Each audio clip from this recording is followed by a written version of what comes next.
Incentives, the invisible force behind every decision. People like to think they're rational, that they make choices based on logic, that their actions reflect deep personal values or well-thought-out beliefs. But the truth? Most decisions come down to one thing: incentives. Money, praise, fear, status, time, avoiding pain, seeking gain. Incentives are the hidden levers behind what we do, what we avoid, and what we tell ourselves is right. If you don't understand incentives, your world makes no sense. But once you see them, everything becomes terrifyingly clear. What are incentives? An incentive is anything that motivates or discourages a specific behavior. In simple terms, people respond to rewards and punishments, consciously or not. You go to work to earn a paycheck. You pay taxes to avoid fines. You post online to get attention or approval. You avoid conflict because it's uncomfortable. You save money because it might bring security. Whether it's money, time, energy, love, or fear, incentives drive choices. Even when we think they don't. The hidden economy of everyday life. Every moment of your life is shaped by incentives, but most of them are invisible. Why do people skip the gym? The short-term pain outweighs the distant reward.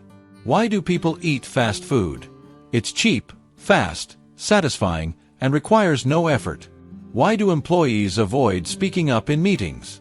The risk of being wrong outweighs the reward of being noticed. These aren't random decisions. They're perfectly logical responses to the incentive structure. You're not lazy. You're just responding to what the system rewards and punishes. Incentives explain the entire economy. Let's get real. Most economic systems, including capitalism, are just giant incentive machines. You produce, you get paid. You save, you earn interest.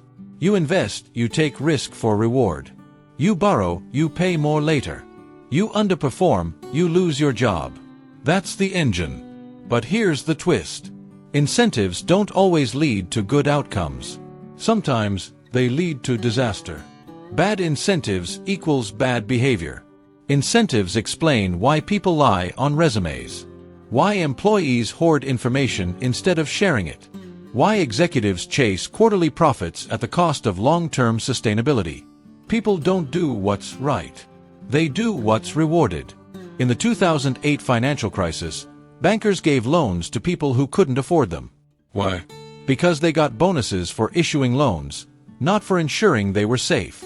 That's the power of misaligned incentives. It's not that people were evil. They were just responding to the rules of the game. The U.S. healthcare system. Incentives gone mad. Want to see perverse incentives in action? Look no further than American healthcare. Doctors get paid for procedures, not outcomes. Pharmaceutical companies profit more from treating symptoms than curing disease. Insurance companies make money by denying claims, not approving them. So what happens? Patients get overtreated. Drug prices skyrocket. Administrative bloat suffocates everything. Millions go bankrupt, not because care doesn't exist, but because it isn't incentivized to be affordable. No villain. Just broken incentives. The social media algorithm. Addicted by design.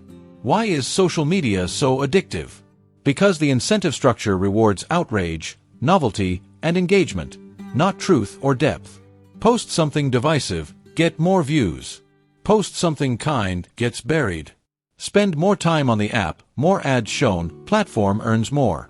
The algorithm doesn't care about mental health, polarization, or misinformation. It cares about engagement, because that's what makes money. And users, they respond accordingly. They shape their identity to match the incentives. The workplace trap. Ever wonder why toxic corporate cultures persist? Look at the incentives.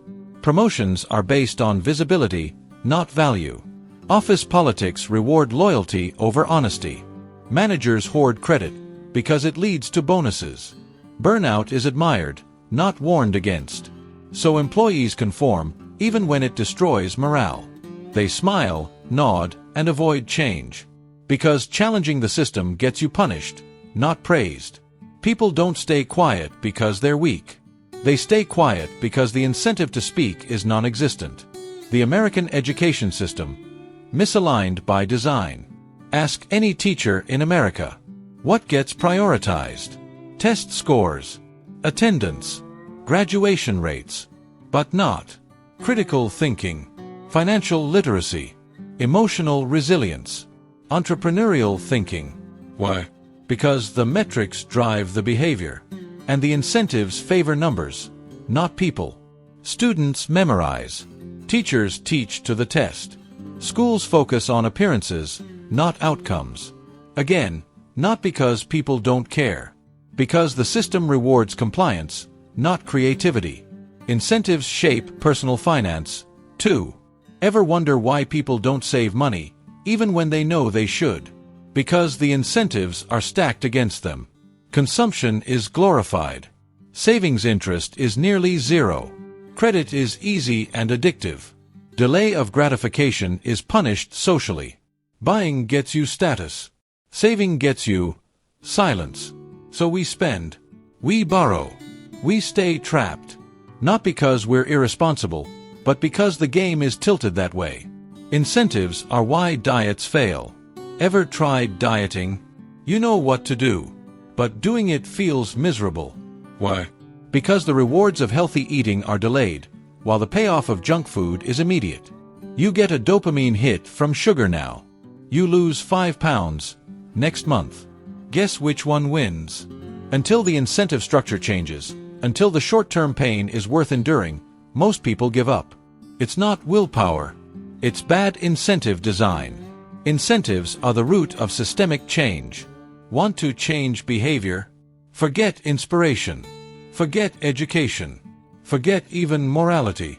Change the incentives, and people will change themselves. Want companies to go green? Make pollution more expensive than sustainability. Want people to eat better? Subsidize real food, not processed garbage. Want kids to learn differently? Tie funding to engagement, not just test scores. Change the rules. Change the outcomes.